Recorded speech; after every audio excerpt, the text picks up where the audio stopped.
Hey folks, welcome back to the Beer Wrench Garage, and today I want to take some time and have a beer or two and talk about the subject of part quality.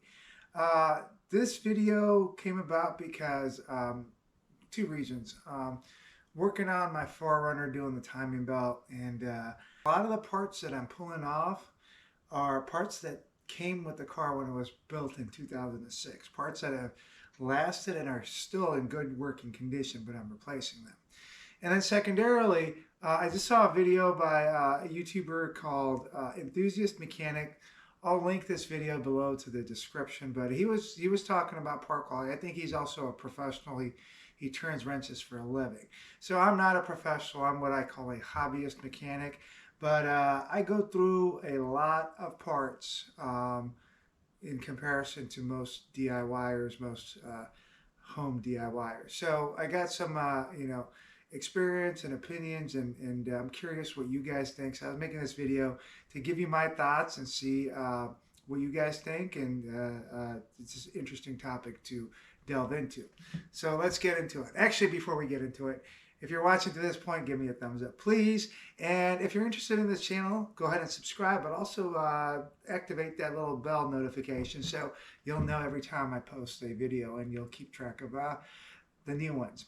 All right, so I've been working on cars for like 2 decades now, and there's really, in my opinion, or at least in my experience, 3 categories of parts. You have your OEM parts. You have your parts store parts like AutoZone and O'Reilly's and Advanced Auto or whoever, whatever regional chain you might have in your neck of the woods. And then you have what I call like your quality aftermarket. So there's those 3 tiers.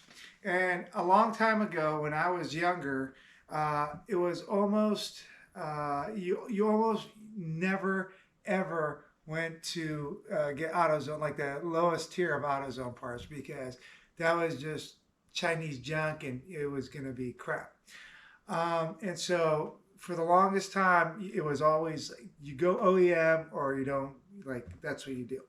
But in reality, as time has progressed, there's been like an interesting ebb and flow, right? So OEM parts have always been more expensive, but some of these parts nowadays are just exorbitantly expensive compared to like the aftermarket brands.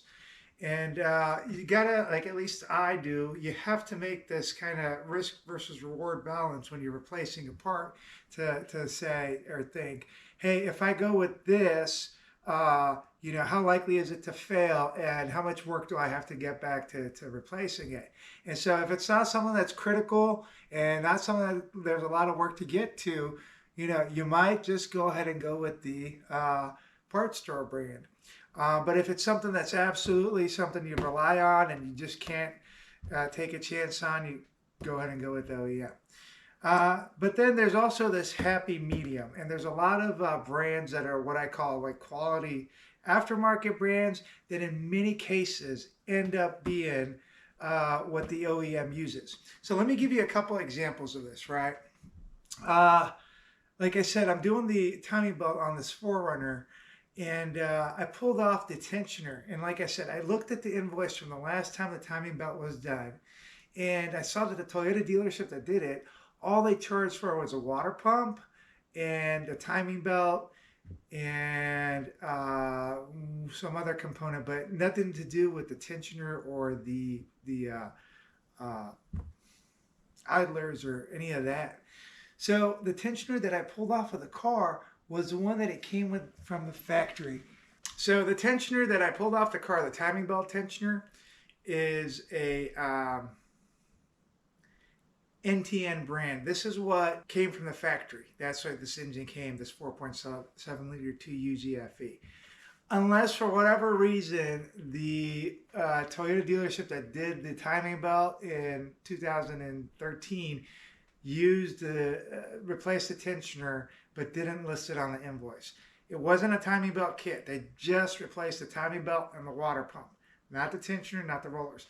Either way, this was an NTN brand, so and it's perfect. It's holding perfect tension, and it very likely has 200 almost 7,000 miles on it, and it's incredible. It's still going good. So when I went and got a timing belt kit, an aftermarket timing belt kit, uh, as when I saw the NTN tensioner, I realized like I have no worries with that. Even though it's technically aftermarket, this is essentially this is the OEM part. Same thing with NSK, right? The let's see, idler pulley, not for the timing belt, but a serpentine belt, is an NSK bearing. And then the one I pulled off the car is the one that came from the factory. So if I get an NSK bearing, I'm essentially getting an OEM piece, even though I get it from Rock Auto for a fraction of whatever the Toyota part number would be at the dealership.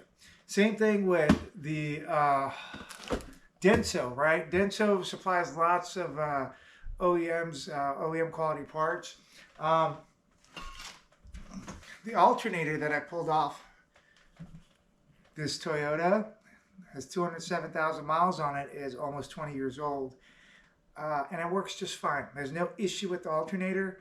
It's just one of those things. While I'm in there, I went ahead and pulled the trigger and got a Denso. Actually, it's a remanufactured alternator. But I trust Denso enough that I'm going to go with a remanufactured alternator and trust them. It's high quality, in my opinion, aftermarket brand, but it ends up being the OEM supplier for many of these components. Things like Bosch. Bosch is a good brand. Lots of times they end up being, OEM suppliers. So I go in instances where the OEM part is like very expensive, I'll go with the Bosch. I'll go with an INA. You know, I don't have a problem going with Denso. I trust those brands, even their remanufactured pieces. I trust them. A little bit different when it comes to like the parts stores, the Master Pro, the Duralast. I will never go with Duralast or Master Pro for anything unless it is a easily replaceable, non-critical component, like a brake caliper bracket. Or even, you know, I'll use Duralast pads or calipers. I'll use Duralast, I don't know. I'll use Duralast like suspension components like sway bar end links, things that aren't critical. I'll go with Duralast, Master Pro, whatever the house brand is at the parts store. So I made a point earlier in the video. There's been this like back and forth of the quality at the parts store, right? It used to be when I was a kid, 20 years ago or younger at least, you didn't ever go to the parts store like there was this cheapest Chinese crap. However, it seems like now, even though it's still lower quality than like the higher end of the OEM, at least I feel like what you get with a Duralast, what you get with like a Dorman, what you get with the parts store brand, it seems like it's been an increase in quality. And I'm sure lots of people will disagree with that, but there is items that I will consider, like I said earlier, with a parts store brand that before I would just never, ever, ever, ever consider. And then so this brings you to the OEM. Of course, OEM is always going to be ideal and desirable, but sometimes it's just going to be cost prohibitive. One good example of like, it just seems like whatever comes from the factory like works, and it works a long time. The brake components on my wife's Explorer lasted 60,000 plus miles, both pads and rotors, and it just seemed like they just went in their Ford Motorcraft parts. Barely hit, well, they didn't have as much wear as you would think at 60,000 miles. And so I just went ahead and I was like, you know, I could get cheaper if I go aftermarket brake components, but the OEM components have been just so good, I will pay just a slight bit extra and get them from the dealer, right? Things like thermostats for the 4Runner here. You know, it's 10 or 15 bucks more expensive to get the OEM thermostat, but you know, it's cheap insurance. I trust that the OEM thermostat will be better than the parts store one, and I'm willing to pay $10 or $15 more for that. Things like transmission fluid. Transmission fluid is one area where I will not skimp, especially if it's like a a newer car or a Japanese or a European car, I will go with the OEM fluid, even though, like, for example, for the 4Runner, it cost me like $15 a quart to get the WS Toyota trans fluid, whereas I could have got Castrol or whatever it was, like the spec that for, like $6 or $7 a quart. So things like that. Always go OEM. I always go OEM. Whenever I can help it, I go OEM. If it's a part that I need and it's critical and it's too expensive to go OEM, I'll go high quality aftermarket. And then in the rare occasions where it's a non-critical part and I'm willing to roll the dice, I'll go with like the parts store brand. So I've been rambling on for a bit. I just wanted to give you my thoughts and experiences over the last really 20 years. I haven't seen this parts cataclysm or this parts apocalypse, quality apocalypse that some people are complaining about. I'm curious what you guys are seeing. What you guys are seeing, if if you guys are professionals, and the folks of you that are like me that do a lot of work at home, DIYers, or maybe you do a lot of like partial kind of professional work. Maybe you do something part time, like as a mobile mechanic or whatever. What are your thoughts? What are you seeing? So like I said, I got the 3 little tiers, and that's where I try to segregate my needs. But let me know what your thoughts are. Leave a comment down below. Again, thank you for watching this video. I hope it gives you a little bit of food for thought. I'm going to go ahead and finish this beer and get back to wrapping up this project. And if you like what you see, go ahead and subscribe. Otherwise, I'll see you on the next video.